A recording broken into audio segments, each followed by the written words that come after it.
નમસ્કાર વિદ્યાર્થી મિત્રો, હું Bharat Hadiya Bharat scholar YouTube channel પર આપ સૌનું હાર્દિક સ્વાગત છે. વિદ્યાર્થી મિત્રો, ધોરણ 10 ની અંદર ગણિતમાં સંભાવના 14 નંબરનું ચેપ્ટર છે, જે 14 માર્ક્સનું છે. બરાબર, જોવા જઈએ તો પરીક્ષામાં પાસ થવાની જડીબુટી કહેવાય આ ચેપ્ટર. બરાબર, તમે એક સંભાવના છે 14 માર્ક્સનું, આંકડા શાસ્ત્ર છે, યામ ભૂમિતિ છે, બરાબર, સમાંતર શ્રેણી છે. આ તમે ખાલી 4 ચેપ્ટર એકદમ પરફેક્ટ કરી નાખો, એક પ્રમેય કરી નાખો, વિદ્યાર્થી મિત્રો, રમતા રમતા 60 માર્ક્સ આવી જાય.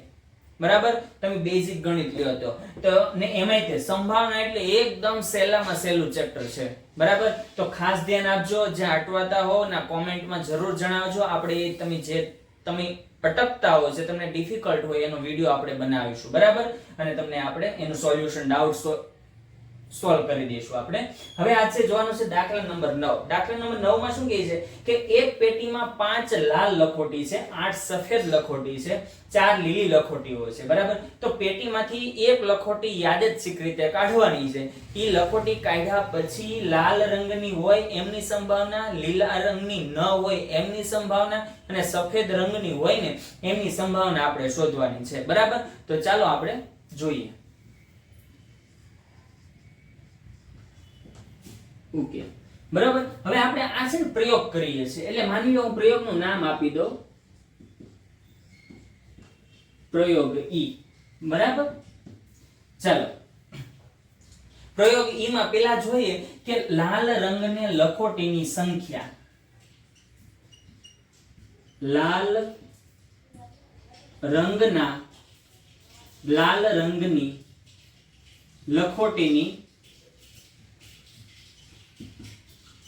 લખોટીની સંખ્યા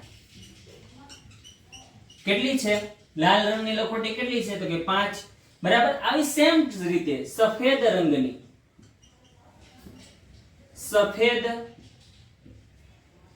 રંગની લખોટીની સંખ્યા કેટલી છે વિદ્યાર્થી મિત્રો? 8. બરાબર, અને બીજી છે લીલા રંગની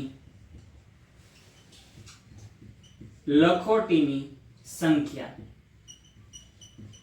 કેટલી છે? તો કે 4.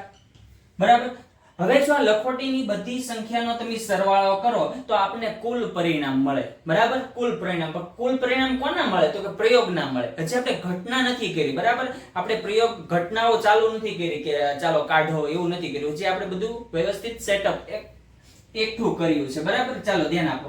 હવે અહીંયા લખું હું પ્રયોગ ઈના તમામ શક્ય પરિણામની સંખ્યા. હવે તમામ શક્ય પરિણામ એટલે તો કે જેટલા પોસિબલ હોય એટલા. તો આપણે બધાનો શું કરવાનો? સરવાળો. બરાબર, 5 ને 8 13, 13 ને 4 કેટલા થાય? તો 17. એટલે તમામ કુલ શક્ય પરિણામ કેટલા આવશે? તો કે 17 આવશે. એનો મતલબ એમ કે આપણે જેટલા પણ દાખલા જોશું, બરાબર, એના છેદમાં કેટલા આવશે? 17 આવશે સૂત્ર પ્રમાણે. બરાબર, તો હવે આપણે આગળ વધીએ. એમાં પહેલો છે કે લાલ રંગ હોય. બરાબર, તો અહીં લખીએ, ધારો કે ઘટના R છે ને લાલ દડાને લઈને. બરાબર, ઘટના R જે લાલ રંગની લખોટી બહાર કાઢીએ ને આપણે, જ્યારે લખોટી બહાર કાઢીએ, બરાબર, જે લાલ રંગની લખોટી હોય. બરાબર, લાલ રંગની લખોટી હોય. બરાબર, હવે લાલ રંગની લખોટીની સંખ્યા, બરાબર, શક્ય પરિણામ અથવા તો સાનુકૂળ પરિણામ. બરાબર, ધ્યાન આપજો. ઘટના P of R બરાબર લાલ રંગની લખોટીની સંખ્યા. બરાબર, કુલ કેટલી આવશે લાલ રંગની લખોટી? તો કે 5. બરાબર, હવે આનું આપણે શું મૂકવાનું છે? સૂત્ર મૂકવાનું છે. બરાબર, સૂત્ર હું એક જ વાર મૂકીશ. બરાબર. તમારે પરીક્ષામાં અનુકૂળ આવે સમયને આધીન તમારે 4 જેટલી વાર દાખલા હોય બધી વખતે તમારે સૂત્ર મૂકવું, જેથી કરીને બોર્ડ ચેકર હોય એ તમારો માર્ક્સ કાપી ના શકે. બરાબર. તેથી હું લખું છું P of R બરાબર કઈ ઘટના R માટે. બરાબર. R એટલે કોણ છે? તો કે લાલ રંગની લખોટી. બરાબર. તો જો લખું છું ઘટના R ના સાનુકૂળ